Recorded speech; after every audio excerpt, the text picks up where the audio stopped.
Let me tell you about a man who scored more than 12,400 points in the National Basketball Association. 12,455 to be exact. He pulled down over 5,400 rebounds. He made an all-star team. He stood 7 feet tall, ran the floor like a guard, and on his best nights, he could not be guarded by anyone alive. And yet, if you say his name in a barbershop today, somebody in the chair is going to laugh before they ever mention a single bucket he scored. That man is Joe Barry Carroll, and here is the cruel joke at the center of his whole story. He is not remembered for what he did on the court.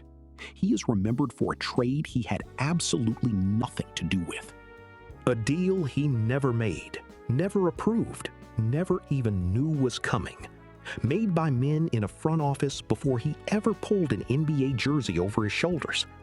Think about how strange that is. We are talking about a #1 overall pick, the first name called in the entire 1980 NBA draft, a consensus All-American out of college, a young man who by every measure that mattered on paper had earned the right to be celebrated. Instead, he became a punchline. They gave him a nickname so sharp it followed him for the rest of his life. They called him Joe Barely Cares. So how does that happen? How does a productive, gifted 20 points a night big man become the living symbol of one of the most lopsided trades in basketball history? How does a man do so much and get remembered for so little? That is the question we are going to answer today, because the nickname tells you one story, the numbers tell you another. And the truth, the real truth, is more complicated and more human than either one. But to understand the weight that crushed his reputation, we have to go back to the moment before he ever wore an NBA jersey, to a decision made by the Golden State Warriors that would haunt him forever. Here is where the story really begins, and it begins without Joe Barry Carroll even in the room. Before the 1980 draft, the Golden State Warriors made a move that would echo for decades. They sent Robert Parish, a young, mobile, talented center, to the Boston Celtics, and they did not stop there. They also handed Boston a draft choice, a pick the Celtics would turn into a power forward out of the University of Minnesota named Kevin McHale. Stop and sit with that for a second. Robert Parish, Kevin McHale. Two men who would go on to become Hall of Famers. Two men who would win multiple NBA championships together in Boston, anchoring one of the greatest front lines the league has ever seen. The Warriors shipped both of those futures off to the Celtics, and in return, Golden State kept the picks that let them step to the podium and select Joe Barry Carroll first overall. Now understand what that did to him. Before Carroll played 1 minute of professional basketball, before he grabbed a single rebound or blocked a single shot, he was already mathematically chained to 2 future legends. Every game he ever played would be silently measured against them. Every quiet night would be compared to 2 men building a dynasty in green. And here's the cruel irony, the part that makes this whole thing so unfair.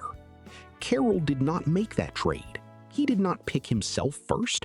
He did not send Parish and that draft choice to Boston. The Warriors did. The front office did. The grown men in suits made that call. But when the bill came due, when Boston started raising banners, it was not the executives who paid for it. It was the player. Joe Barry Carroll inherited a debt he never borrowed. Yet before this name was attached to a doomed comparison, Joe Barry Carroll was just a boy, the 10th of 13 children, fighting for space in a crowded house in Arkansas. To understand the man, you have to understand the house he came from, and it was a full one. Joe Barry Carroll grew up the 10th of 13 children. Read that number again, 13 children. He was born in Pine Bluff, Arkansas, and his upbringing stretched across 2 very different worlds, the south of Pine Bluff and the mountain air of Denver, Colorado. That was the map of his childhood. 2 places, 1 enormous family, and a boy somewhere in the middle of all of it, learning early that the world was loud and that attention was something you had to either earn or learn to live without. Think about what that does to a young man. When you are the 10th of 13, you are not the center of anything. You learn to watch. You learn to listen. You learn to find your own quiet corner of identity in a house overflowing with personality. You become observant by necessity, thoughtful by survival. You learn how to be one of many. And that, right there, is the seed of one of the great contradictions of his life. Here was a young man, shaped by being part of a crowd, raised inside the rhythm of a big family, where no single person carried the whole weight. A boy used to sharing space, sharing the spotlight, sharing everything. And he would grow up to be handed the loneliest job in professional sports. They would call him the one, the number one pick, the single name expected to balance the scales against two champions. The whole burden placed on one set of shoulders for a man who had spent his childhood as one of 13. That quiet, observant boy would soon grow into one of the most dominant college centers in America, and the basketball world would start watching his every move. When Joe Barry Carroll arrived at Purdue University, the watching began. And what they saw was a problem for everybody who had to play against him. He was big, he was skilled, and he was getting better every single season. By the time he reached his senior year, he was not just a good college center. He was one of the most dominant big men in all of college basketball. He carried the Purdue Boilermakers deep into the postseason, all the way to an NCAA Final Four appearance in his final year. The Final Four, the biggest stage the college game has to offer, and Carroll was a central reason his team got there. That kind of run does not happen by accident, and the recognition followed. Joe Barry Carroll was named a consensus first-team All-American. Now, that phrase gets thrown around loosely, so let me be clear about what it means. Consensus first-team All-American is not one writer's opinion. It is the agreement of the major selectors across the country. It means that when the people who watched college basketball for a living sat down and named the best players in the nation, Carroll's name appeared at the top of every list that mattered. So picture what the scouts saw: a 7-footer who could score, a center who could run, who could rebound, who could protect the rim, a proven winner who had just led his program to the doorstep of a national title. On talent alone, on production alone, on every honest scouting report, he looked like exactly what a struggling franchise needed.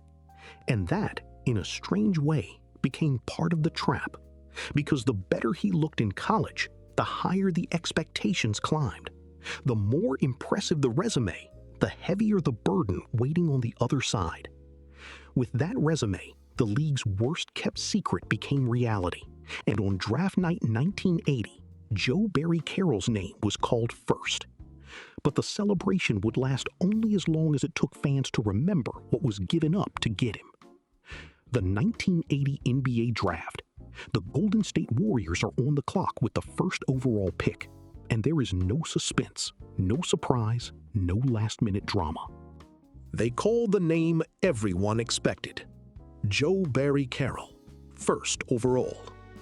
In any normal world, that is the proudest night of a young man's life, the first name called in the entire league, the top of the mountain, the official confirmation that all those years in the crowded house, all those nights in the gym, all that work at Purdue had paid off in the biggest way imaginable. But this was not a normal world. This was Golden State in 1980, and the math was already poisoned. Because the moment the media started talking, Carroll was not introduced as a prospect with his own future. He was introduced as the return.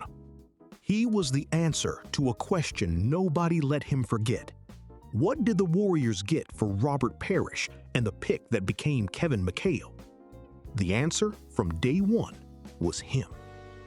Joe Barry Carroll was framed not as a player, but as a receipt, the price of a transaction. And think about the impossible arithmetic that put on his back. He was not simply expected to be good. He was expected to be good enough to justify giving up two men.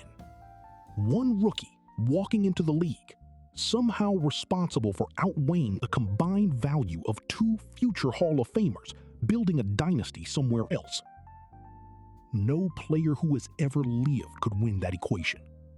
It was rigged before he laced up.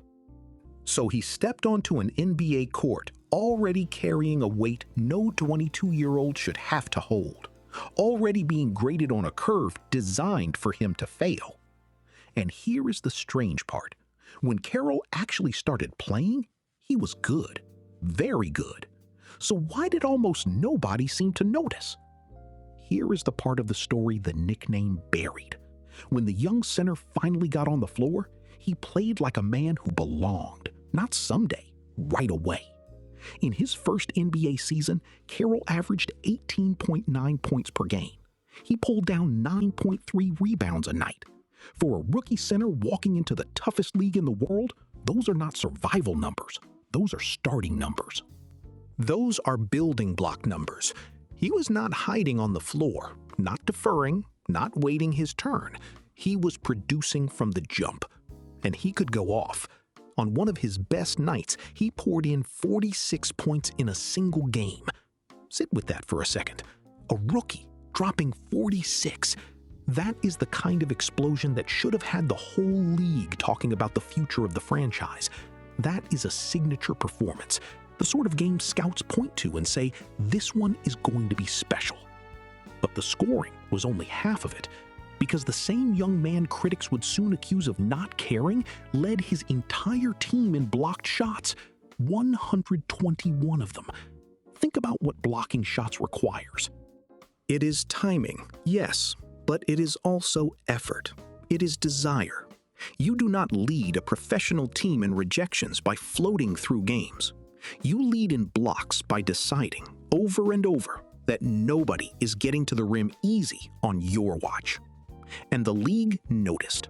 At the end of that first year, Carroll was named to the NBA All-Rookie First Team. That is the official record speaking. That is the men whose job it was to evaluate talent, putting his name among the best newcomers in basketball. Not a hometown opinion, a league honor. So let us be honest about what we have here. A rookie averaging nearly 19 and better than 9. A 46-point night. The team lead in blocks. A spot on the all-rookie first team. By any fair reading, that is a foundation. That is a player you build around for the next decade. Numbers like these should have made him a building block.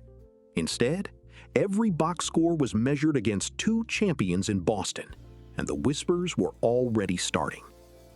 This is where a career gets stolen, not by an injury, not by a slump, but by a phrase. Somewhere during his time with the Warriors, the criticism found a shape. It found words. And once words like that get loose, they do not let go. They started calling him Joe Barely Cares. They started calling him Just Barely Carroll.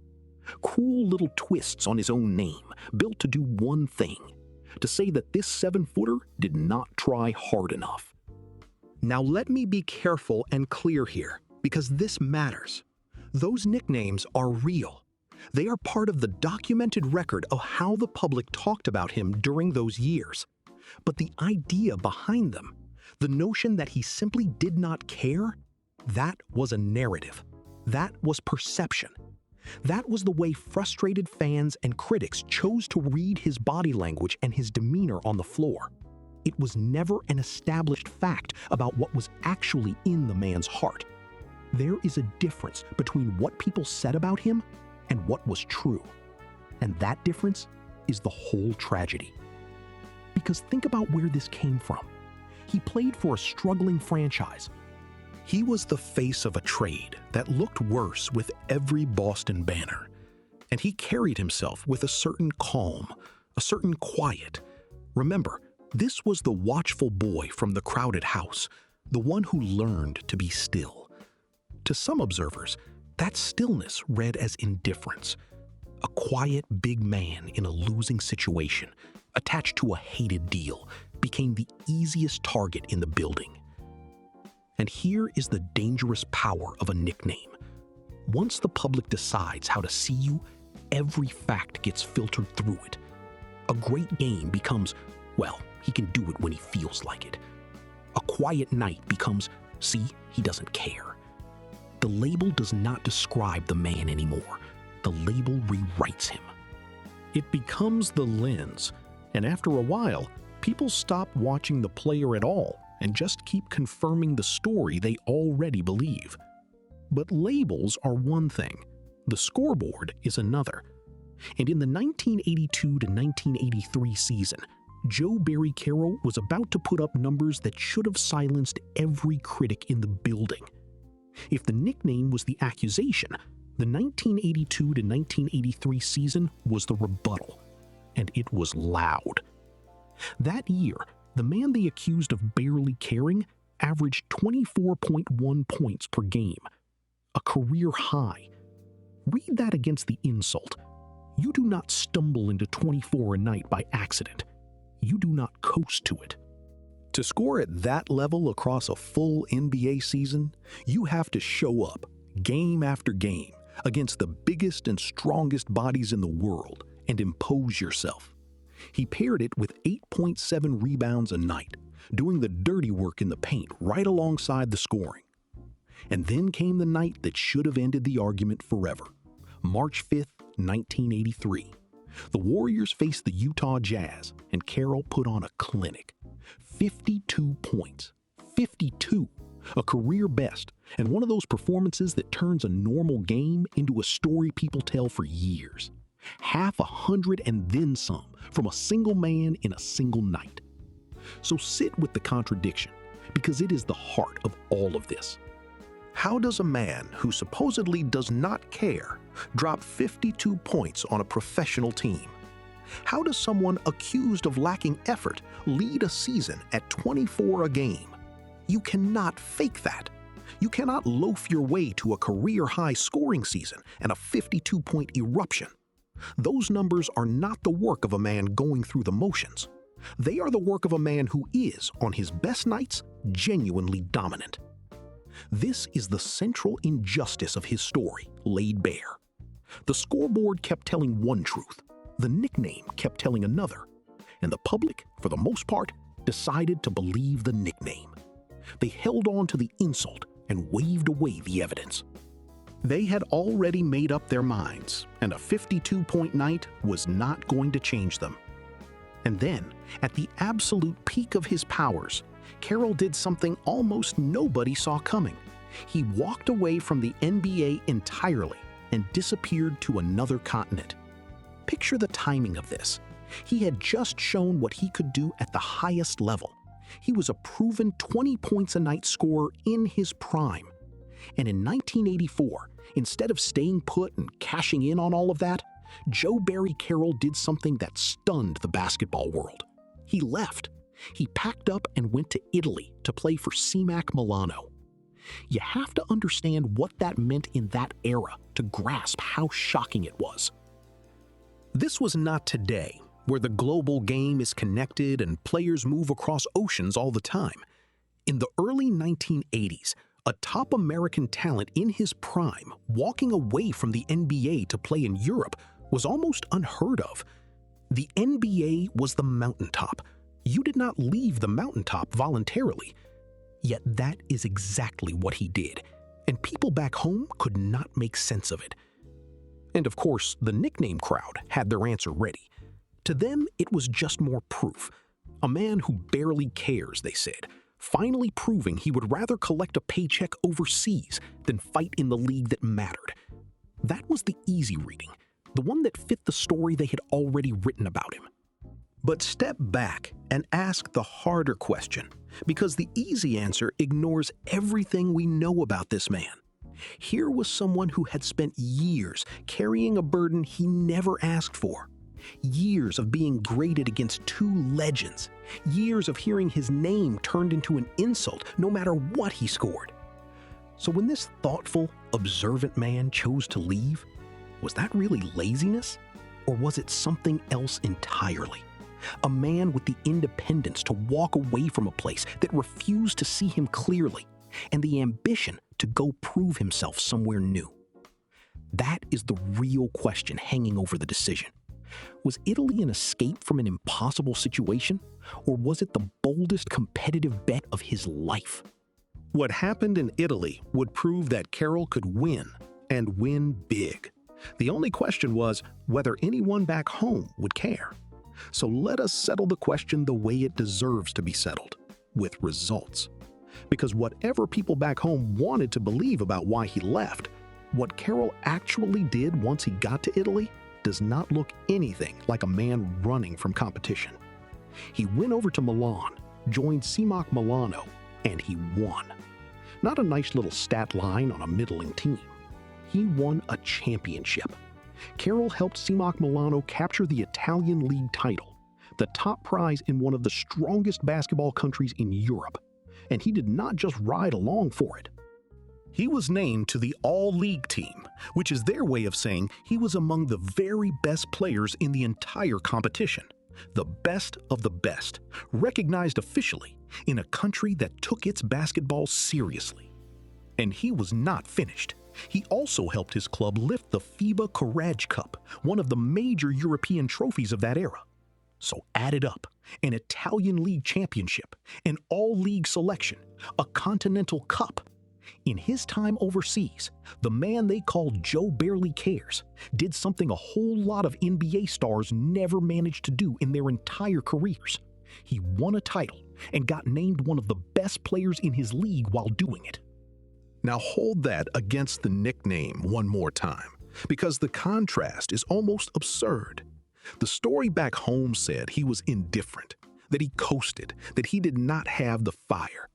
And here he was, on another continent, in a foreign league, learning a new game in a new culture, and walking away with hardware. You do not win a championship by floating. You do not get named All-League by going through the motions. Winning in a strange country, far from everything familiar, takes the exact qualities the nickname insisted he did not have. That is the part of his life nobody wanted to fit into the easy narrative. It complicated everything. A lazy man does not go to Italy and win. A man who barely cares does not come home with a championship ring from one of Europe's best leagues. The trophies told a truth about his competitive heart that the whispers back home had refused to hear. With trophies in hand and his confidence restored, Carroll made the decision to come home. And the NBA he returned to in 1985 was about to see the best basketball of his entire life. He came back. After proving himself overseas, Carroll returned to the NBA for the 1985 to 1986 season, walking back into the league that had been so quick to write him off. And he came back a different kind of certain. The man who had won in Italy did not return quietly. He returned to put up the best sustained scoring of his career. Look at what he did. Over 2 straight seasons after coming home, Carroll averaged 21.2 points per game. Not one good year, a fluke you could wave off. 2 consecutive seasons, both at 21 and change. That is consistency. That is a player at the height of his powers, night after night, season after season, doing it again and again until the numbers stop being an accident and start being who he is. And think about the timeline, because it tells you something. He left at the top of his game, won a title abroad, came home, and immediately stacked back-to-back 21-point seasons. That is not the arc of a man in decline. That is not someone whose heart had gone out of the game. That is a player who left, sharpened himself, and came back better and more focused than ever. The Italian detour did not break him. If anything, it reloaded him. So once again, the scoreboard was making the argument his reputation refused to accept. 21 a night, 2 years running, from a center who could score inside, face up, run the floor, and protect the rim. Any honest set of eyes watching those seasons saw a legitimate frontline star doing star-level work. But the doubters had become very good at one thing: looking past the evidence.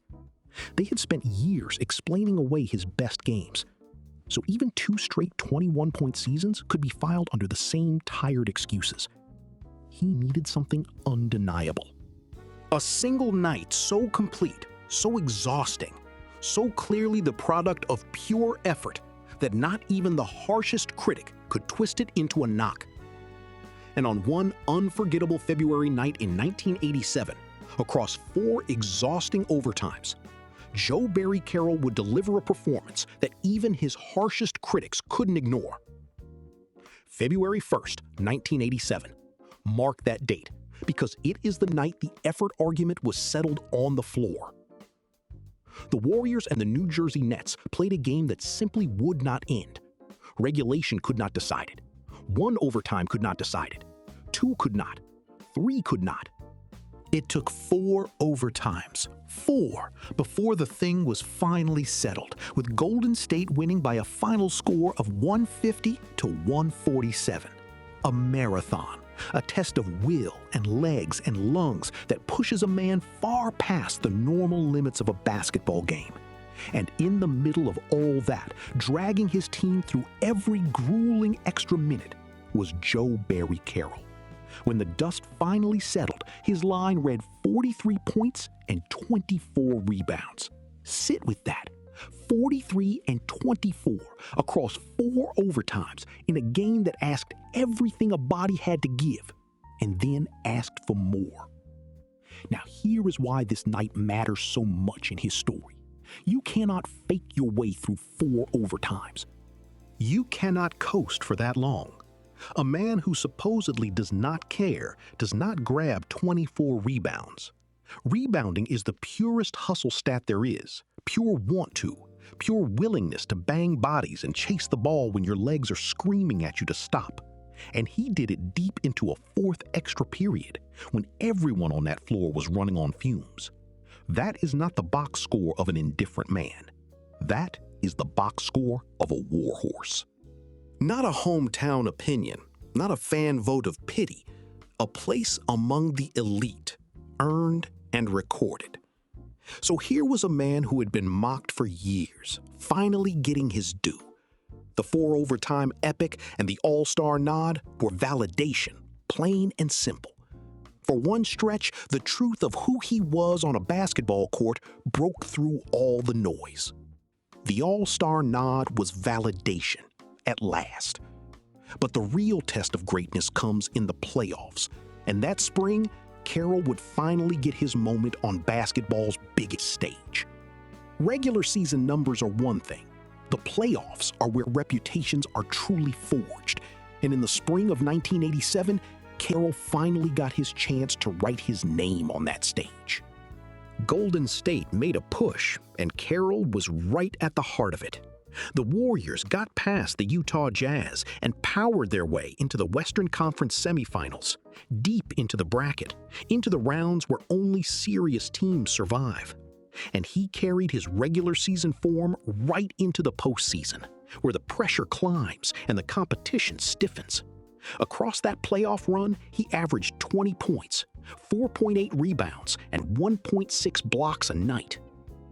Look closely at that line, because it is the whole man in miniature. 20 points says he was scoring against playoff defenses, when teams lock in and every basket is contested. The blocks say he was still protecting the rim, still imposing himself on the defensive end when the games meant the most. This was not a man fading in the moment. This was a man rising to it. Eventually, the run ended. And it ended against the wall that stopped almost everybody that year, the Los Angeles Lakers. Golden State fell in the conference semifinals to a Lakers team that would go on to win the NBA championship that very season. And that detail matters enormously. Carroll did not get knocked out by some ordinary club. He went down to the eventual champions, to one of the great teams of the decade. That is not failing.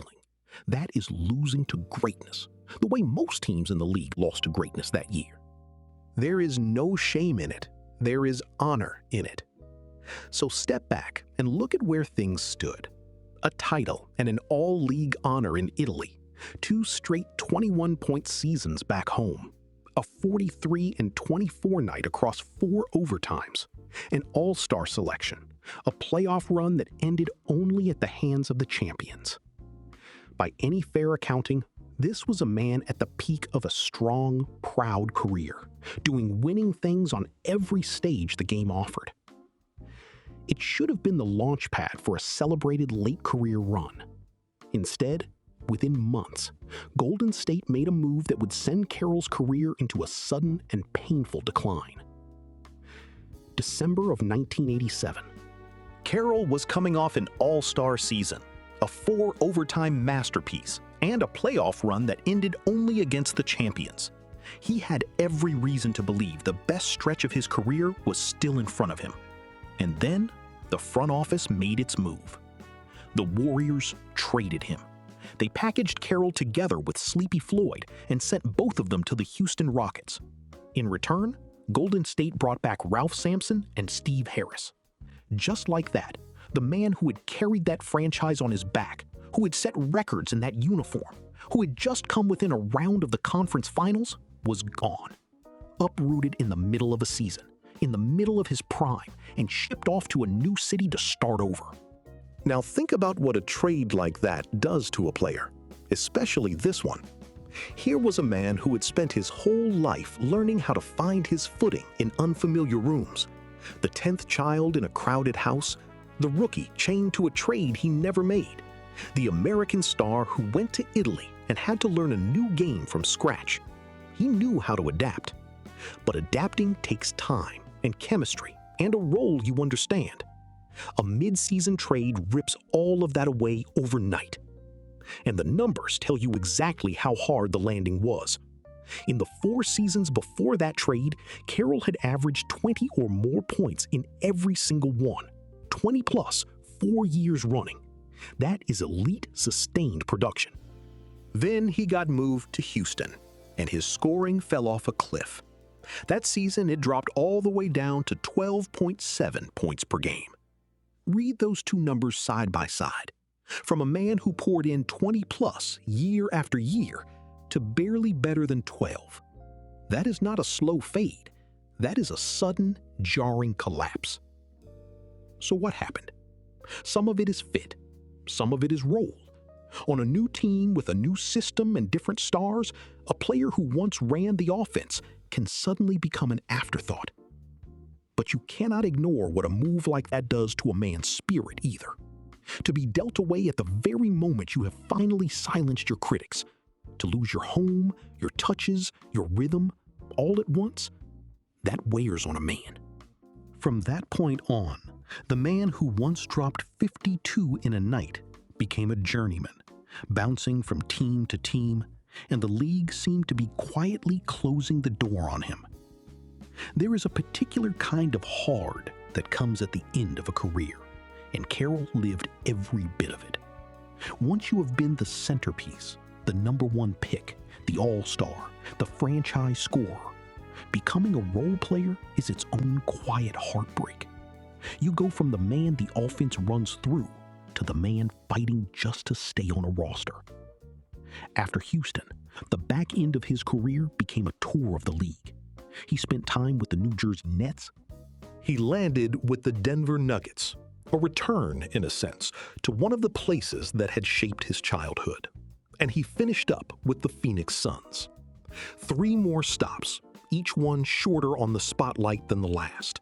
Each one another address for a respected veteran searching for one more place to belong.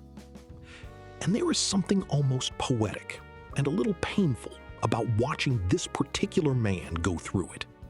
Remember who he was at his core, the observant one, the adaptable one, the player who could walk into a strange situation and figure out how to fit. Those very qualities are what kept him employed at the end. A veteran who knows the game, who can be slotted in without drama, who understands his role. But those same qualities had once been twisted against him. The same calm that made him a useful veteran was the calm critics had once read as not caring. He never could quite escape it. You have to respect the grind, though. Plenty of former stars walk away the moment the bright lights dim, the moment the big contract and the big role are gone. Carroll kept lacing them up. He kept showing up in new cities, learning new rotations, accepting smaller jobs on the floor. For a man who had once dropped 52 and made an all-star team, taking a bench role and a supporting part takes a humility that the nickname never gave him credit for. But the road was clearly winding down. The stops got shorter, the minutes got fewer. The journeyman years are rarely kind, and his were no exception. By 1991, it was over. But when you actually add up everything Joe Barry Carroll did on a basketball court, the numbers tell a story almost nobody bothered to read. Let us do the thing the nickname never allowed. Let us actually add it all up. When his playing days ended, Carroll walked away with 12,455 points. He pulled down 5,404 rebounds. Over the course of 705 games, he averaged 17.7 points, 7.7 rebounds, and 1.6 blocks a night. And in 4 of those seasons, he topped 20 points per game. Sit with that full picture for a moment, because almost nobody ever did. 12,000 points is not a number you back into. It is not the total of a man going through the motions for a decade.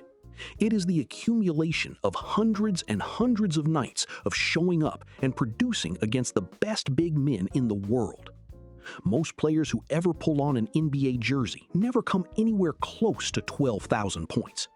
You reach that figure by being good for a long time, by being durable, by being reliable, by mattering night after night after night. And the rest of the line backs it up. More than 5,000 rebounds. That is the dirty work, the banging in the paint, the willingness to do the unglamorous part of the job. Better than a block and a half a game across his whole career, that is rim protection, sustained for years. 17 and 7 and change for a career average is the stat line of a genuine, long-term frontline contributor. 4 separate seasons over 20 a game is the stat line of a star. So here is the contradiction laid bare one final time. The reputation said he did not care.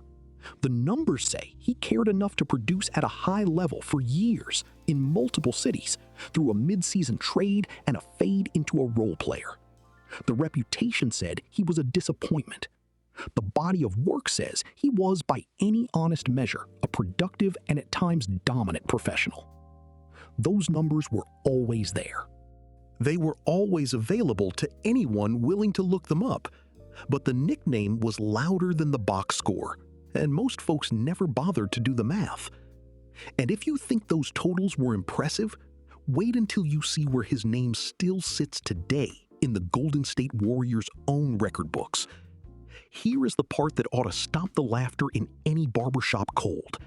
The man they treated as a bust is not a footnote in Golden State history. He is stitched permanently into the franchise's record book, in places most players only dream of reaching. Start with the rebounding. To this day, Carroll ranks 3rd in Warriors history in defensive rebounds. 3rd. And he sits 4th all-time in offensive rebounds. Those are not the rankings of a man who floated through his years there. Those are the rankings of someone who spent season after season doing the hard, physical work in the paint on both ends of the floor for one of the league's oldest franchises. Then there is the consistency.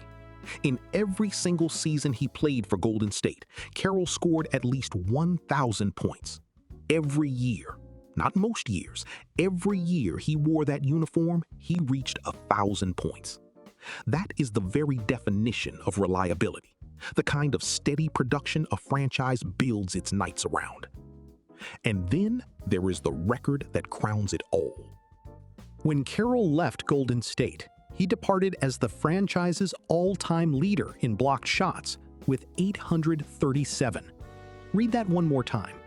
The man whose entire reputation was built on the idea that he did not try hard enough, left as the leading shot blocker in the history of the franchise.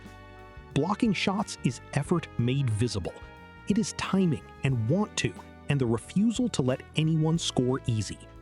837 of them, more than any Warrior who had ever played before him. So look at the full footprint. Top of the franchise list in blocks, top 5 in offensive rebounds, top 3 in defensive rebounds, 1,000 points in every season he suited up. That is not the resume of a disappointment. That is the resume of a cornerstone, a man whose fingerprints are all over the franchise's all-time leaderboards decades after he left. So how does a man with that resume become a punchline? To answer that, we have to confront the real ghost that followed him, the championships being won in Boston. Every man carries something, but few men have ever carried what Carroll carried, because his burden did not stay still. It grew. Every single year it got heavier, and there was nothing he could do about it. Here is the cruel mechanism of it. Out in Boston, Robert Parish and Kevin McHale were not just good, they were anchoring a dynasty. Together, alongside the rest of that legendary front line, they helped the Celtics win multiple NBA championships through the 1980s. And every time Boston raised another banner, every time those two men stood on a podium holding another trophy, the old wound back in the Bay Area got ripped open all over again. Think about what that did to the way people saw him. A normal player gets judged on his own season, his own points, his own wins, his own losses. But Carroll got judged twice, once for what he did and once for what 2 other men were doing 2,000 miles away. Every Celtics title was a fresh reminder of what the Warriors had given up to get him. Every June, when Boston was celebrating, somebody somewhere was looking at Carroll and doing the math again. 2 champions for him. The comparison never went away because the championships kept coming. And sit with how deeply unfair that is. He did not run the Warriors' front office. He did not approve that deal. He had no say in whether Parish and McHale ever became champions. Yet he was made into the permanent face of another organization's regret. Every banner Boston hung was, in the public mind, another mark against a man who had nothing to do with the trade that sent those players there. That is a strange and lonely kind of weight, to be punished year after year, not for your own failures, but for someone else's success. To become a symbol of a mistake you did not make. Most of us will never know what it feels like to have our name turned into a cautionary tale, retold and repoisoned every single time a rival team wins it all. Most men would have been destroyed by that weight, but what Carroll did after he hung up his sneakers suggests he was always a much smarter, deeper man than the nickname ever allowed. When the basketball finally stopped, a lot of people expected the story to fade out quietly, the so-called disappointment drifting off into retirement. Instead, the man stepped into a second act that tells you everything about who he really was all along. In 1993, Carroll founded the Carroll Group, a wealth advisory firm based in Atlanta. Read that carefully. Not a quick celebrity endorsement deal. Not a flashy business that lives and dies on a famous name. A wealth advisory firm. That is a serious, demanding world built on numbers, on discipline, on patience, on trust earned slowly over time. It is the kind of work that rewards exactly the qualities the nickname insisted he never had: focus, preparation, and the willingness to do quiet, unglamorous work day after day with no crowd watching. And he did not stop at building wealth for its own sake. He established the Broadview Foundation, an organization created to support lower socioeconomic communities and communities of color. Think about what that says. Here was a man who had every reason to grow bitter, every reason to turn inward after years of being mocked. Instead, he turned outward. He took what he had learned and built something designed to lift up people who came from places like the ones that shaped him. So let us hold this against the old story one final time. The label said he barely cared, But careless men do not found advisory firms and keep them running for decades. Careless men do not build foundations aimed at helping underserved communities. The patience it takes to guide people's money, the thoughtfulness it takes to create something that gives back, those are the traits of a deeply intentional human being. Look at the whole arc of it now. The watchful boy from the crowded house, the student who became a consensus All-American, the professional who went to a foreign country and won a championship, and then the businessman who built a firm and a foundation in a brand new field entirely. That is not the life story of a man who could not be bothered. That is the life story of a man who was always doing more thinking, more building, more caring than the people laughing at him ever bothered to notice. This wasn't the path of a careless man. So maybe the real question isn't whether Joe Barry Carroll cared, but whether the basketball world ever cared to understand him. So let us put the whole case on the table, both sides, and look at it honestly. Because there really are two competing versions of this man, and the gap between them is enormous. On one side, you have the label, Joe Barely Cares, Just Barely Carroll, a reputation as the lazy disappointment, the bust who never justified the trade, the symbol of a front office's regret. That version is real in the sense that people genuinely said it, genuinely believed it, and genuinely carried it for decades. It is part of the documented public record of how he was talked about. On the other side, you have the evidence.